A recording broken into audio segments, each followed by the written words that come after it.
sore. Terima kasih teman-teman rekan-rekan media atas kehadirannya memenuhi undangan kami selaku tim kuasa hukum dari Ridwan Kamil. Pada hari ini kami hadir 3 orang.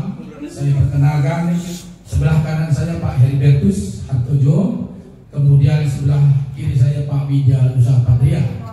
Nah, ini adalah tim kuasa hukum dari Ridwan Kamil. Tentunya pada hari ini kami mau menyampaikan update terkait dengan kasus perkembangan dari Pak Ridwan Kamil seperti apa. Dan tentunya untuk hal ini menjadi ditunggu-tunggu oleh teman-teman. Nah, untuk persingkat waktu, karena ini sudah sore, saya persilakan rekan saya Pak Heribertus untuk menyampaikan holding statement, membacakan holding statement dari tim kuasa hukum Ridwan Kamil. Silakan Pak. Baik, terima kasih. Selamat sore semua rekan-rekan. Jadi begini, setelah kami pelajari dan diskusi juga dengan Pak Ridwan Kamil, akhirnya kami pada hari ini, hari yang baik ini, kita mencoba untuk membuat suatu pernyataan resmi dari tim kuasa hukum Pak Ridwan Kamil. Yaitu pertama, kami ingin menanggapi dulu bahwa pada hari Jumat yang lalu, tanggal 11 bulan 4, klien kami Pak Ridwan Kamil telah disomasi oleh pihak kuasa hukum LM, gitu. Di mana terhadap somasi tersebut kami telah menanggapinya yaitu sebagai berikut. Pertama, klien kami menolak seluruh dalil-dalil dalam klaim dalam somasi tersebut karena tidak pernah klien kami memiliki hubungan hukum apapun sebagaimana yang diklaim oleh saudari LM. Kemudian kedua, kami mempersilahkan kepada tim kuasa hukum LM atau kepada LM untuk melakukan upaya-upaya hukum yang sesuai prosedur. Dan ketiga, klien kami telah mencadangkan haknya untuk melakukan upaya hukum terhadap siapapun yang telah melakukan fitnah, merusak reputasi, dan melakukan tekanan psikologis maupun sosial baik kepada klien kami ataupun kepada keluarga klien kami. Itu tanggapan kami, jawaban kami terhadap somasi yang dilayangkan oleh tim kuasa hukum LM. Kemudian atas dasar tersebut kami juga sudah berkoordinasi dan juga sudah melakukan diskusi bahwa Bapak Ridwan Kamil akhirnya setuju dan sepakat untuk menempuh upaya hukum.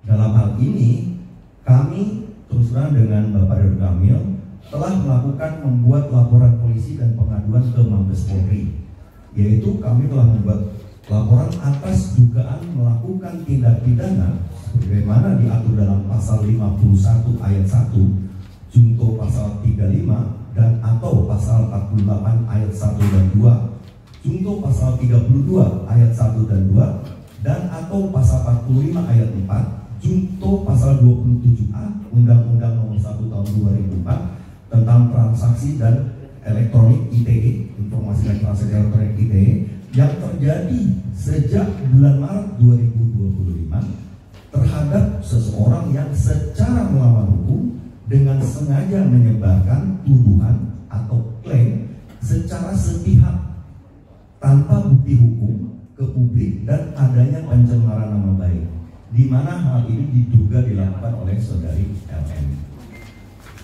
Kemudian atas laporan polisi atau pengaduan ke pihak kepolisian adalah bukti keseriusan klien kami Bapak Ridwan Kamil dalam menanggapi adanya klaim yang dilakukan secara sepihak tanpa bukti hukum ke publik yang merugikan nama baik klien kami. Dalam laporan polisi atau pengaduan kami telah melampirkan semua bukti-bukti, saksi-saksi untuk memperkuat dugaan tindak pidana yang dilaporkan klien kami ke Mabes Polri dan selanjutnya akan menjadi ranah penyidikan.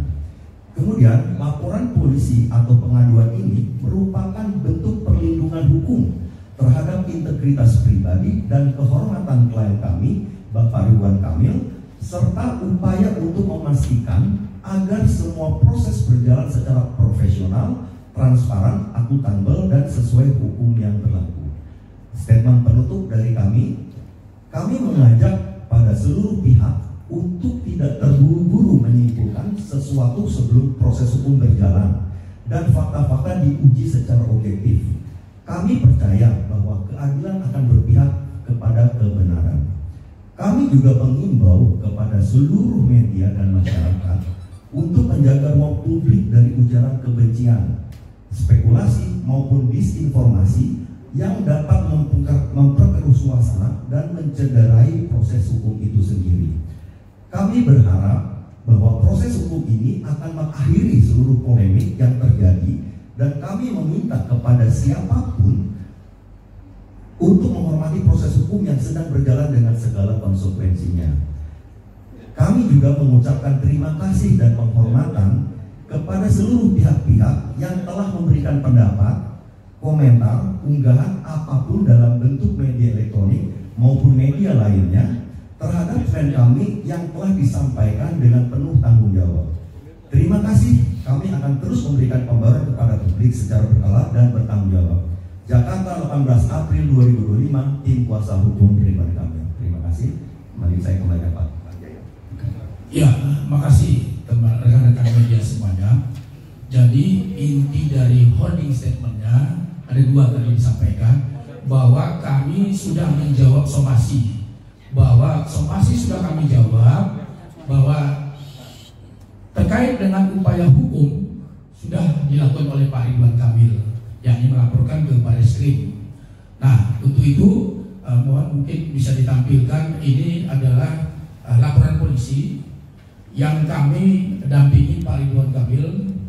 Nah, jadi ini Pak Ridwan Kamil dengan saya, kami mendampingi beliau untuk membuat laporan polisi di Barreskrim.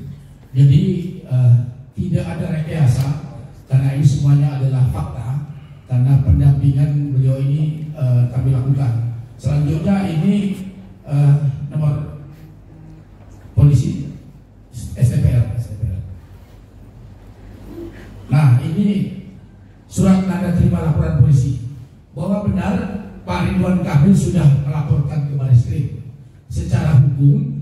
Tujuannya tentunya sebagaimana yang disampaikan dalam laporan, bahwa adanya dugaan tindak pidana diatur di dalam pasal 51, yaitu pasal 35, pasal 48, yaitu pasal 32, pasal 45 dan pasal 27A Undang-Undang Nomor 1 Tahun 2024 tentang ITE yang terjadi sejak bulan Maret di Kota Bandung, Provinsi Jawa Barat. Pelapor atas nama Muhammad Ridwan Kamil, terlapornya atas nama diduga inisialnya LN. Nah, untuk holding statement kami akan sampaikan nanti ke teman-teman semuanya terkait dengan holding statement. Saya kira itu yang bisa kami sampaikan terkait holding statement. Mungkin ada pertanyaan dari teman